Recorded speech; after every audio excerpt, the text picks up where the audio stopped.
O crente, ele é a Bíblia do mundo. Disse uma vez Moody. E alguns deles necessitam de uma revisão. Ironicamente, o problema que enfrentamos como cristãos hoje não é que somos ignorados, mas que somos muito observados. O apóstolo Paulo escreveu aos Coríntios: vós sois a nossa carta, escrita em nossos corações, conhecida e lida por todos os homens. Porque já é manifesto que vós sois a carta de Cristo, ministrada por nós e escrita, não com tinta, mas com o Espírito do Deus vivo, não em tábuas de pedra, mas nas tábuas de carne do coração. 2 Coríntios, capítulo 3, verso 2 ao 3. Paulo defende seu ministério diante de possíveis acusações contra o mesmo. E ele afirma que a igreja, cada membro de Corinto, é testemunha viva da pregação que de seus lábios saíam. Isso não significa que não houvessem erros e pecados na igreja de Corinto. Mas estamos precisando, como disse Moody, de muita revisão e correção nessas cartas, para que o mundo veja em nós uma edição de pureza pessoal. Como igreja, muitas vezes parecemos ser mais um livro sensacionalista do que o Evangelho de Cristo. Principalmente quando agimos como a igreja de Corinto. Nesta igreja, uma grande revisão era necessária para que eles pudessem ser a Bíblia para o mundo.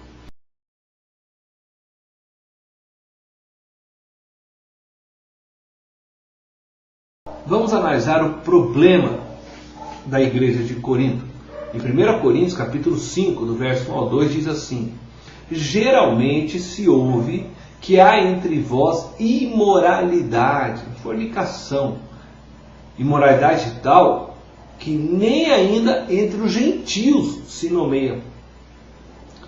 Como é haver quem abuse da mulher de seu pai? Estais ensoberbecidos, e nem ao menos vos entristecestes por não ter sido dentre vós tirado quem cometeu tal ação?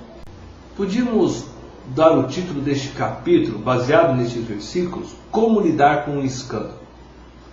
Bom, a igreja de Corinto certamente passava por um escândalo, e em vez de lidar com o escândalo, eles viraram para o outro lado. Fizeram de conta que aquele problema não existia entre eles. Um dos crentes daquela igreja estava envolvido em um relacionamento indevido, de incesto com a sua madrasta. Algo que até a sociedade pagã condenava.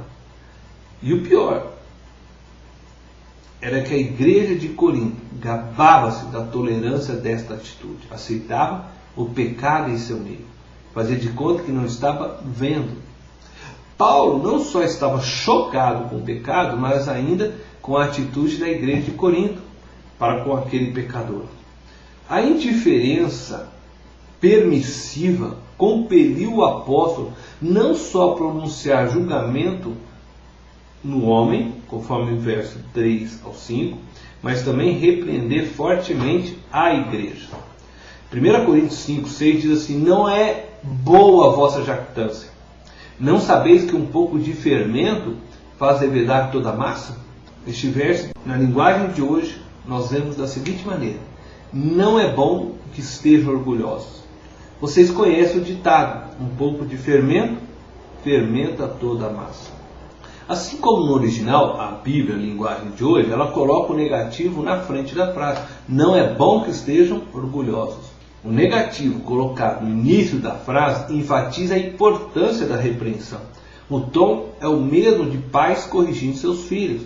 Essa repreensão é acompanhada de uma verdade familiar de todos os ouvintes. Por isso que a Bíblia, linguagem de hoje, ela traduz como um ditado daquela época. Neste texto, nós encontramos uma figura que é muito expressa nos termos judaicos, que é o fermento. E o fermento, na literatura judaica, com raras exceções, representa a influência maligna. Os judeus identificavam fermentação com putrefação.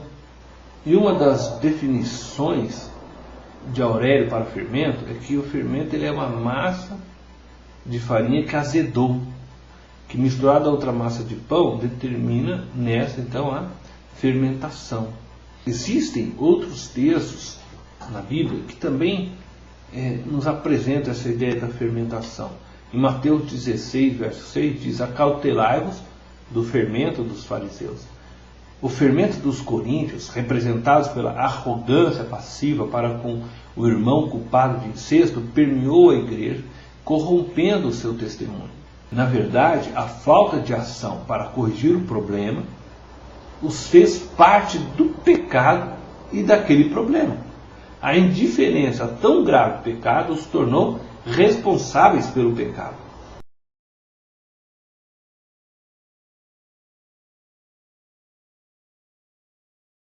Mas qual a solução para esse problema? Para restaurar o caráter daquela igreja, como povo de Deus, era necessário correção. E Paulo sabia exatamente o que eles precisavam. 1 Coríntios capítulo 5, versículo 7, Paulo diz assim: limpai-vos, pois, do fermento velho, para que sejais uma nova massa, assim como estáis sem fermento. Porque Cristo, nossa Páscoa, foi sacrificado por nós.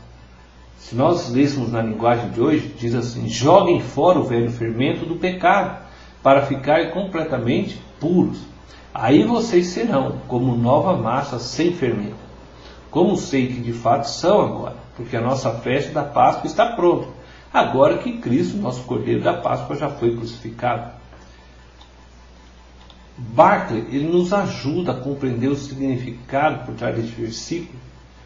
Ele descreve o seguinte: o pão pascal era sem fermento. Nós chamamos este pão de pão asmos. E mais do que isso, no dia anterior à Páscoa, a lei dizia que todo judeu deveria acender uma vela e vasculhar a casa em busca de fermento. E todo fermento encontrado deveria ser jogado fora. Paulo usa essa figura.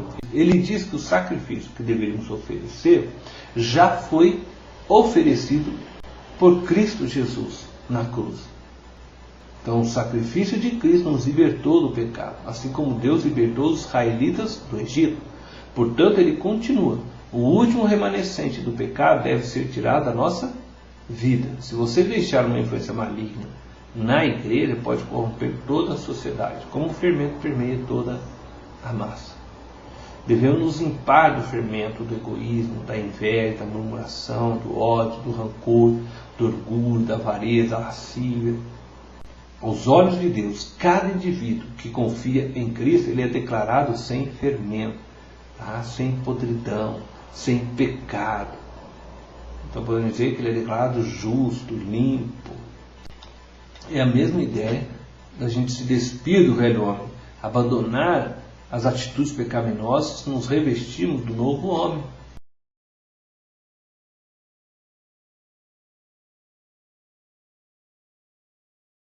Paulo, ele conclui essas palavras convidando a igreja para uma grande celebração. Em 1 Coríntios 5,8 diz assim: pelo que celebremos a festa, não com fermento velho, nem com fermento da maldade e da malícia, mas com os asmos da sinceridade e da verdade. O que era um ritual para o judeu, a limpeza de fermento da casa antes da Páscoa, é para ser uma realidade diária na vida do cristão. Esta festa não é para ser celebrada uma vez por ano, mas constantemente, todos os dias da nossa vida. Paulo, em essência, diz aos coríntios, para remover o fermento da malícia e da maldade, que era parte da vida antiga.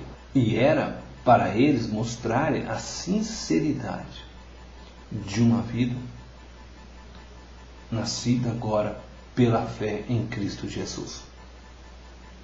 A tradução, mais uma vez, da linguagem de hoje, nos ajuda a compreendermos isso. O texto diz assim: então vamos comemorar a nossa Páscoa, não com o pão que tem fermento, o fermento velho do pecado e da imoralidade, mas com o pão que não tem fermento, o pão da pureza e da verdade.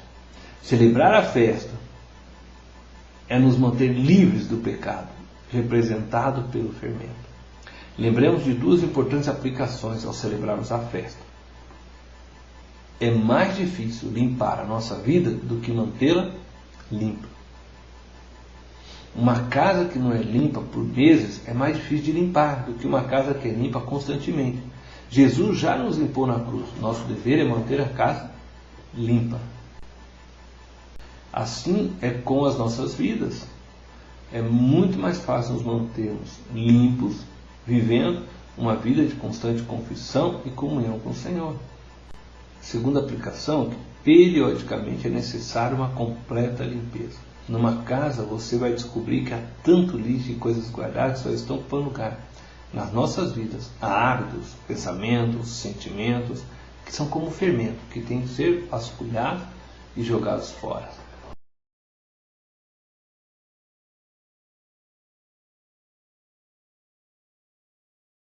Às vezes, quando limpamos nossas casas, descobrimos sujeiras que estavam lá e que ninguém as via. Mas elas cheiravam mal e precisavam ser tiradas da casa.